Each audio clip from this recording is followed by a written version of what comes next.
morning, Cardinals fans. Has everyone thawed out from last night's frozen affair? This coffee is extra helpful this morning. Can I just say, between you and me, that beating the Cubs feels so good. Every time.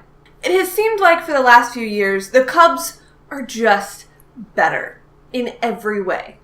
But this time, it felt like the Cardinals were equals again, and it just felt right. It felt like a fair fight, and it all got started with Adam Wainwright. There was a lot of rhyming there that I did not intend for. I'm fairly certain that Adam Wainwright could pitch 6 innings of 2-run ball in every start this season, and I mean, he could make every start this season to do it. And there would be a whole mob of people with a journal full of reasons that still wasn't good enough. At least compared to the wonder kid Jack Flaherty. But for me, I mean, Adam Wainwright against the Cubs on a stupid cold night, it's terrifying, it's thrilling, and it's that extra little bit of it that this season has been missing so far. You know, the 5 innings he pitched weren't perfect. It wasn't like he was working on a complete game shutout. But there were moments in that game where Waino looked like classic Waino again. And perhaps none more obviously than when he absolutely froze Kyle Schwarber on a curveball with the bases loaded to end the third. That yell as he stomped off the mound and the double fist pump as he walked back to the dugout, man, that's as excited as I've been all season. I don't think I realized until that moment why I'm so invested in the return of Adam Wainwright. And it's not because this team can't be great without him.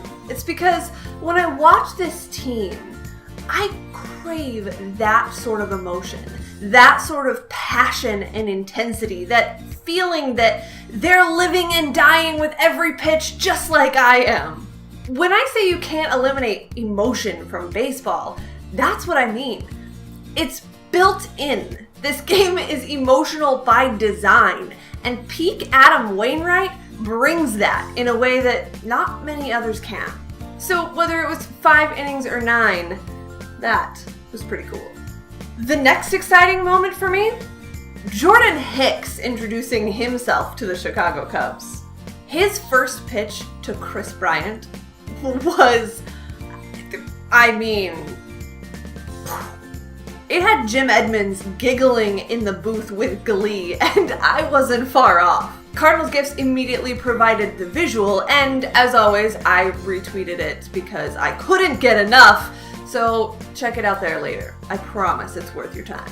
But after that first pitch, we saw the magic of Jordan Hicks on full display. Now, he might not have the whiff rate you'd expect from someone who throws 102, but from that, 86 mile an hour slider to 102 mile an hour sinker, he topped his own MLB fastest speed of the season twice.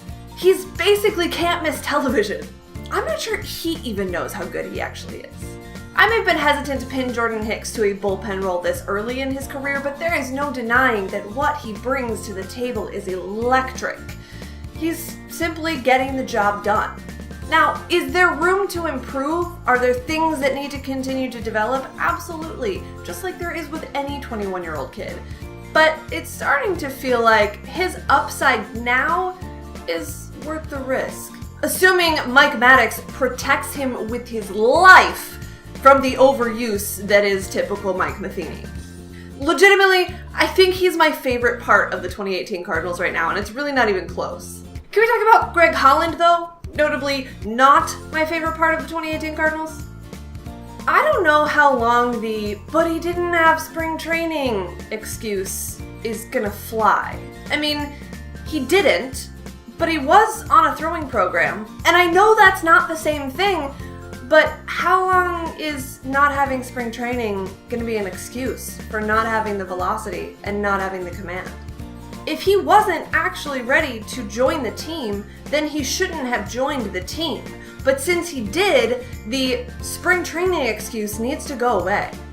Bud Norris has been a revelation, though, and unlike recent past years where when the closer struggled, there wasn't really a guy to slide in and take his place without ruining the rest of the bullpen dynamic.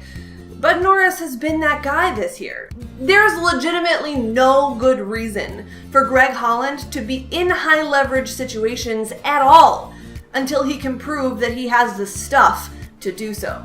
To be clear, what I mean is he should not pitch at the end of close games with your toughest division rival. Okay? Other good news on the night, Matt Carpenter actually can hit. Amidst swirling rumors of a re-aggravated injury either to a shoulder or to a hip, Matt Carpenter drove in 3 of the 5 Cardinals runs last night and came up pretty clutch to do so, if I do say so myself. And Paul DeYoung, just when the Twitter mob was ready to catch him outside Wrigley, that's a joke, no one was actually going to do that, don't anyone freak out, dropped one over the fence for the first time in what seems like forever to get a little bit of a monkey off his back too. Now if you're keeping track at home, that's a 5-game win streak. Knock on wood. Keep it rolling, boys. Keep it rolling.